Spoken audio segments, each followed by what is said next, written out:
Assalamualaikum warahmatullahi wabarakatuh. Waalaikumsalam. Selamat pagi anak-anakku.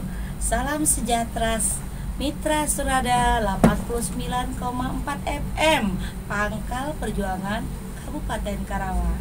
Pada pertemuan kali ini, Ibu akan menyampaikan materi pelajaran IPS kelas 9 semester genap, yaitu Pertahankan Kemerdekaan Republik Indonesia. Kali ini hanya perjuangan fisik part 1.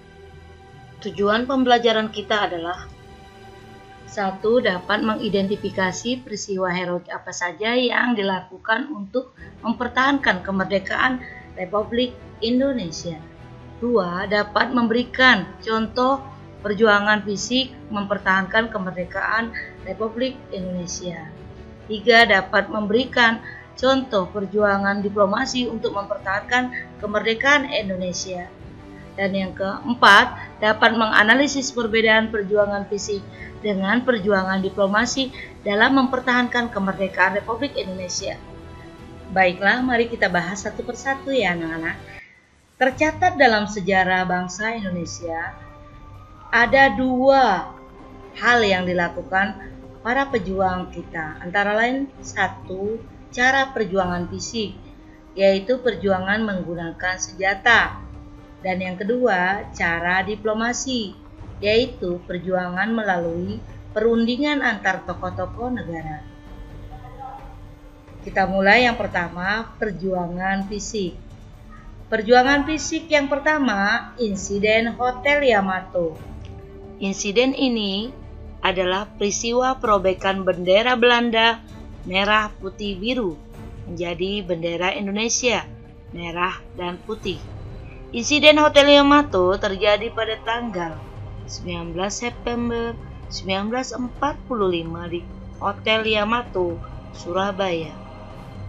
Insiden ini diawali tindakan beberapa orang Belanda yang mengibarkan bendera Belanda merah putih biru di tiang bendera Hotel Yamato, padahal negara kita sudah merdeka. Hal ini menimbulkan kemarahan rakyat Surabaya. Mereka ramai-ramai mendatangi hotel tersebut dan menurunkan bendera tersebut. Akhirnya, bendera Belanda berhasil diturunkan dan bagian bendera yang berwarna biru dirobek. Kemudian, bendera itu dikibarkan kembali sebagai bendera Indonesia merah putih. Sambil merobek itu, mereka melakukan yel-yel, "Merdeka, merdeka, merdeka!" supaya membakar semangat para pejuang kita. Itu yang pertama. Pertempuran fisik yang kedua adalah Pertempuran Surabaya. Pertempuran ini berlangsung antara 27 Oktober sampai 20 November 1945, kurang lebih hampir sebulan. Pertempuran ini yang terbesar adalah tanggal 10 November 1945. Kejadiannya diawali dari kedatangan Brigade 49 atau disebut juga Divisi India ke-23 di bawah komando Brigadir Jenderal AWS Malabi pada tanggal 25 Oktober 1945 di Surabaya. Tugasnya adalah melucuti tentara Jepang dan menyelamatkan para tawanan perang yang masih berada di Indonesia. Semula pihak Indonesia menyambut baik, namun diketahui mereka membawa Nika bersama rombongan tentara sekutu. Maka muncullah pergerakan perlawanan rakyat Indonesia melawan tentara sekutu. Tanggal 30 Oktober 1945 terjadi bentrokan antara Indonesia melawan tentara Inggris. Brigadir Jenderal AWS Malabi tewas dalam bentrokan ini. Hal ini mendorong sekutu mengirim dalam jumlah yang sangat besar ke Surabaya berupa pasukan baru di bawah pimpinan Mayor Jenderal R.C. Marshall. Tanggal 9 November 1945, sekutu mengeluarkan ultimatum kepada rakyat Surabaya. Batas waktu ultimatum adalah pukul 6 tanggal 10 November 1945. Di luar dugaan, ternyata para pelopor pemuda seperti Bung Tomo dan tokoh-tokoh agama terus menggerakkan semangat perlawanan perjuangan Surabaya. Bismillahirrahmanirrahim. Merdeka, saudara-saudara rakyat jelata di seluruh Indonesia, terutama saudara-saudara penduduk kota Surabaya. Kita semuanya telah mengetahui bahwa hari ini tentara Inggris telah menyebarkan pamflet-pamflet yang memberikan suatu ancaman kepada kita semua. Kita diwajibkan untuk dalam waktu yang mereka tentukan menyerahkan senjata-senjata yang telah kita rebut dari tangannya tentara Jepang. Mereka telah minta supaya kita datang pada mereka itu dengan mengangkat tangan. Mereka telah minta supaya kita semua datang pada mereka itu dengan membawa bendera putih, tanda bahwa kita menyerah kepada mereka. Saudara-saudara, di dalam pertempuran yang lampau, kita sekalian telah menunjukkan bahwa rakyat Indonesia di Surabaya, pemuda-pemuda yang berasal dari Maluku, pemuda-pemuda yang berasal dari Sulawesi, pemuda-pemuda yang berasal dari Pulau Bali, pemuda-pemuda yang berasal dari Kalimantan, pemuda-pemuda dari seluruh Sumatera, pemuda Aceh, pemuda Tapanuli, dan seluruh pemuda Indonesia yang ada di Surabaya ini, di dalam pasukan-pasukan mereka masing-masing, dengan pasukan-pasukan rakyat yang dibentuk di kampung-kampung, telah menunjukkan satu pertahanan yang tidak bisa dijebol, telah menunjukkan satu kekuatan, sehingga mereka itu terjepit di mana-mana. Hanya karena taktik yang licik daripada mereka itu, saudara-saudara, dengan mendatangkan presiden dan pemimpin-pemimpin lainnya ke Surabaya ini, maka kita tunduk untuk memberhentikan pertempuran. Tetapi pada masa itu,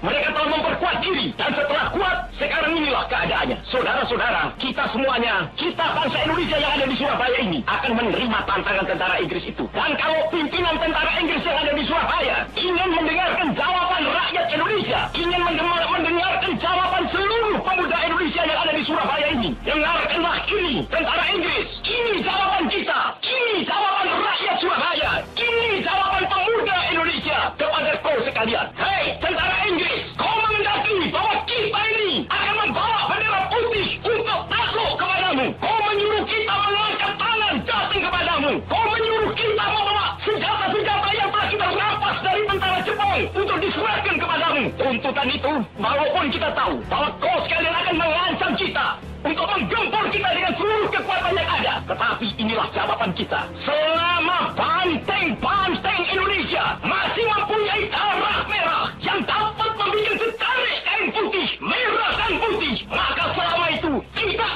kita mau menyerah kepada siapapun juga. Saudara-saudara rakyat Surabaya, siaplah keadaan genting. Tetapi saya peringatkan sekali lagi, jangan mulai menembak. Baru kalau kita ditembak, maka kita akan ganti menyerang mereka itu. Kita tunjukkan bahwa kita ini adalah benar-benar orang yang ingin merdeka. Dan untuk kita, saudara-saudara, lebih baik kita hancur lebur daripada tidak merdeka. Sebelum kita tetap merdeka atau mati. Dan kita yakin, saudara-saudara, pada akhirnya pastilah kemenangan akan jatuh ke tangan kita. Sebab Allah selalu berada di pihak yang benar. Percayalah, saudara-saudara, Tuhan akan melindungi kita sekalian. Allahu Akbar, Allahu Akbar, Allahu Akbar, merdeka!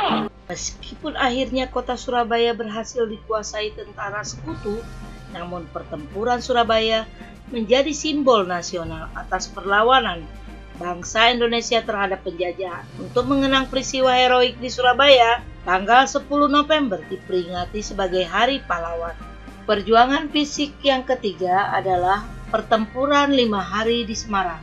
Peristiwa ini berawal ketika para tawanan veteran Angkatan Laut Jepang yang dipindahkan dari Cepiring, Kabupaten Kendal ke Bulu, Kabupaten Rembang, Jawa Tengah. Pemindahan ini dikawal oleh polisi Indonesia. Di tengah perjalanan, mereka memberontak dan melarikan diri. Selanjutnya, mereka bergabung dengan batalion Jepang yang berada di bawah pimpinan Mayor Kido yang masih bersenjata di Jatingalek, Semarang. Pada tanggal 14 Oktober 1945, tersiarnya kabar bahwa Jepang telah meracuni cadangan air minum di Candi Semarang. Dr. Karyadi, selaku Kepala Laboratorium Pusat Rumah Sakit Rakyat, memberanikan diri untuk memeriksa air minum tersebut.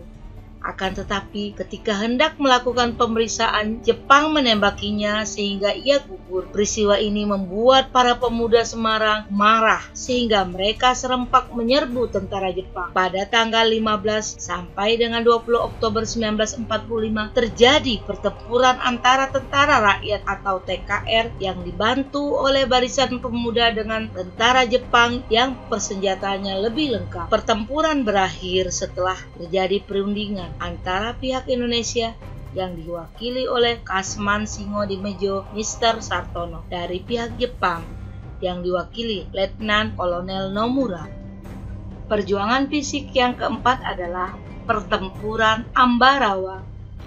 Peristiwa ini diawali dengan kedatangan tentara sekutu di bawah pimpinan Brigadir Jenderal Battle tiba di Semarang pada tanggal 20 Oktober 1945. Kedatangan mereka bertujuan untuk melucuti senjata tentara Jepang dan mengurus tawanan perang tentara Jepang yang ada di Jawa Tengah. Semula kedatangan mereka disambut baik. Namun ternyata kedatangan mereka juga diboncengi oleh Nika. Hal ini menyebabkan terjadinya insiden yang kemudian meluas menjadi sebuah pertempuran terbuka di Magelang dan Ambarawa. Pada saat tentara sekutu ingin menduduki dua desa di sekitar Ambarawa, pasukan Indonesia di bawah pimpinan Letkol Isdiman, Komandan Divisi 5 Banyumas, berusaha membebaskan dua desa tersebut. Letkol Isdiman gugur dalam peristiwa tersebut. Setelah gugurnya Letkol Isdiman, Panglima Divisi Banyumas, Kolonel Sudirman, terjun langsung memimpin pertempuran. Pada tanggal 12 Desember 1945, Kolonel Sudirman mengadakan rapat dengan para komandan TKR dan Laskar. Kemudian pada tanggal 12 Desember 1945, pasukan Indonesia melancarkan serangan terhadap tentara sekutu di Ambarawa. Pertempuran berlangsung sengit. Pasukan Indonesia menggunakan taktik gelar supit urang atau pengepungan rangkap dari dua sisi sehingga tentara sekutu terkurung. Setelah berlangsung beberapa hari, pada tanggal 15 Desember 1945, pasukan Indonesia berhasil mengalahkan tentara sekutu dan menguasai kota Ambarawa. Kemenangan Indonesia pada pertempuran ini diabadikan dengan didirikannya Monumen Palagan di Ambarawa. Selanjutnya, perjuangan fisik yang kelima adalah Bandung Lautan Api. Peristiwa Bandung Lautan Api adalah peristiwa kebakaran besar yang terjadi di kota Bandung, Jawa Barat. Pada tanggal 23 Maret 1946, kota Bandung sengaja dibakar oleh Tentara Keamanan Rakyat (TKR) dan rakyat setempat, dengan maksud agar tentara sekutu tidak dapat menggunakan kota Bandung sebagai pos-pos militer. Peristiwa ini diawali dengan kedatangan pasukan sekutu yang dipimpin oleh Brigadir McDonald. Mereka datang pada tanggal 12 Oktober 1945 dengan tujuan melucuti senjata tentara Jepang dan membebaskan tawanan perang. Sejak awal kedatangannya, hubungan tentara sekutu dengan pihak Republik Indonesia sudah tidak baik. Mereka menuntut rakyat Bandung untuk menyerahkan senjata yang dirampas dari tentara Jepang. Tuntutan tersebut tidak diindahkan oleh rakyat Bandung, sehingga berakibat timbulnya berbagai bentrokan. Pertentangan antar pihak sekutu dan pihak Indonesia semakin meruncing. Tanggal 23 Maret 1946 meletuslah pertempuran antara rakyat Bandung melawan sekutu. Pertempuran yang paling besar terjadi di desa Dayuh Kolot, sebelah selatan kota Bandung. Di tempat ini terdapat gudang amunisi besar milik tentara sekutu. Dalam pertempuran ini, dua orang pejuang Indonesia bernama Muhammad Toha berupaya meledakkan gudang senjata sekutu. Gugur setelah berhasil meledakkan gudang tersebut. Adanya pertempuran yang membuat kota Bandung semakin tidak aman. Akhirnya, pemerintah Republik Indonesia menginstruksikan agar kota Bandung dikosongkan. Atas instruksi tersebut, penduduk kota Bandung mengosongkan kotanya dan mengungsi ke daerah pegunungan. Namun sebelumnya mereka tidak ingin meninggalkan kota Bandung begitu saja. TRI dan rakyat membakar kota Bandung. Peristiwa ini dikenal sebagai Bandung Lautan Api. Perjuangan fisik yang ke-6 adalah pertempuran Medan Area, perlawanan rakyat Indonesia terhadap tentara sekutu yang terjadi di kota Medan, Sumatera Utara pada tanggal 9 Oktober 1945. Sekutu yang dipimpin oleh Brigadir Jenderal T.E.D. Kelly tiba di kota Medan. Kedatangan tentara sekutu ini diboncengi oleh tentara Nika. Hal ini memicu munculnya perlawanan rakyat di kota Medan. Pertempuran yang pertama meletus tanggal 13 Oktober 1945 antara pemuda dengan pasukan sekutu. Para pemuda menyerang gedung-gedung pemerintahan yang dikuasai oleh sekutu.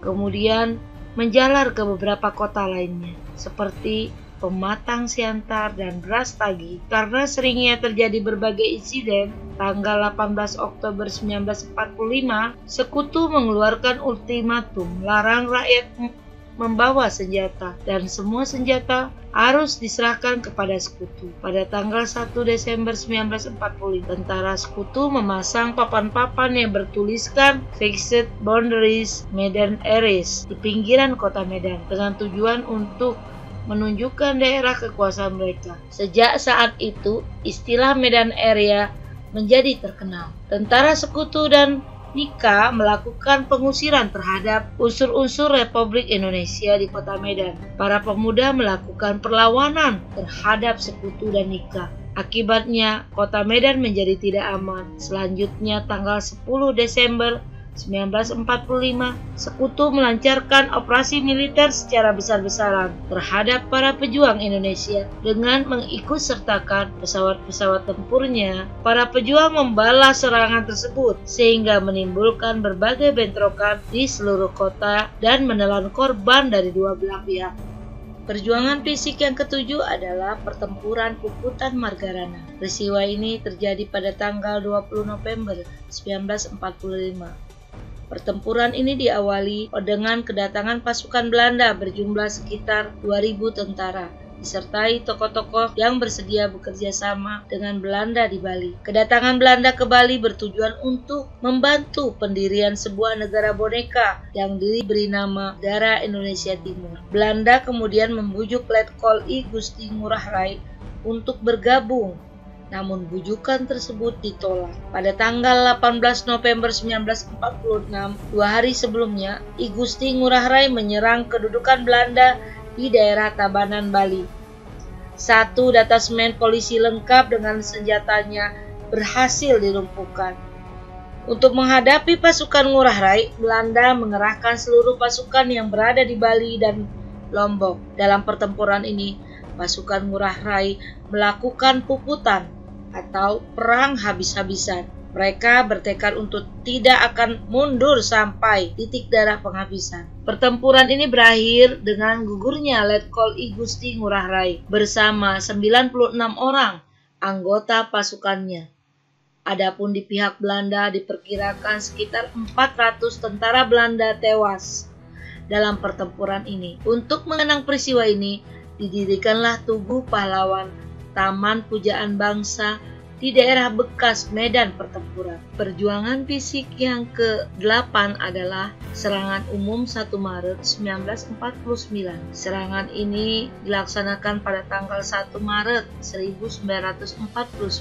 Tujuannya adalah untuk menunjukkan kepada dunia internasional bahwa Indonesia cukup kuat untuk mempertahankan kemerdekaan Republik Indonesia. Meskipun ibu kotanya telah diduduki oleh Belanda, serangan umum 1 Maret 1949 dilakukan oleh pasukan TNI dari Brigade 10 Wekreis 3 di bawah pimpinan Letkol Kolonel Soeharto. Setelah terlebih dahulu mendapat persetujuan dari Sri Sultan Hamengkubuwono ke-9 sebagai Kepala Daerah Istimewa Yogyakarta. Pada malam hari menjelang serangan umum itu, pasukan-pasukan TNI telah mendekati kota dalam jumlah kecil, mulai disusupkan ke dalam kota. Pagi harinya tanggal 1 Maret 1949, sekitar pukul 6 pagi, waktu sirine berbunyi, tanda jam malam telah berakhir, serangan umum dilancarkan dari segala penjuru kota. Pasukan Belanda tidak menduga akan adanya serangan mendadak seperti itu, sehingga dalam waktu relatif singkat, pasukan TNI berhasil memukul mundur pasukan Belanda keluar dari Yogyakarta. Dalam serangan umum, TNI akhirnya berhasil menduduki Yogyakarta selama 6 jam. Peristiwa ini berhasil mematahkan propaganda Belanda yang menyatakan bahwa Republik Indonesia sudah tidak ada lagi. Keberhasilan serangan umum 1 Maret 1949 mendatangkan dukungan internasional terhadap bangsa Indonesia. Peristiwa ini menjadi pendorong berubahnya sikap pemerintah Amerika Serikat terhadap Belanda. Pemerintah Amerika Serikat yang semula mendukung Belanda berbalik menekan Belanda agar melakukan perundingan dengan pihak Republik Indonesia. Oleh karena desakan tersebut, serta kedudukannya yang semakin terdesak oleh gerilyawan Indonesia, Belanda akhirnya bersedia melakukan perundingan dengan Republik Indonesia. Nah, anak-anakku, untuk kali ini part 1 kita cukupkan sampai di sini dulu. Selanjutnya kita akan membahas tentang perjuangan diplomasi. Selamat belajar, tunggu ya video ibu selanjutnya. Assalamualaikum warahmatullahi wabarakatuh.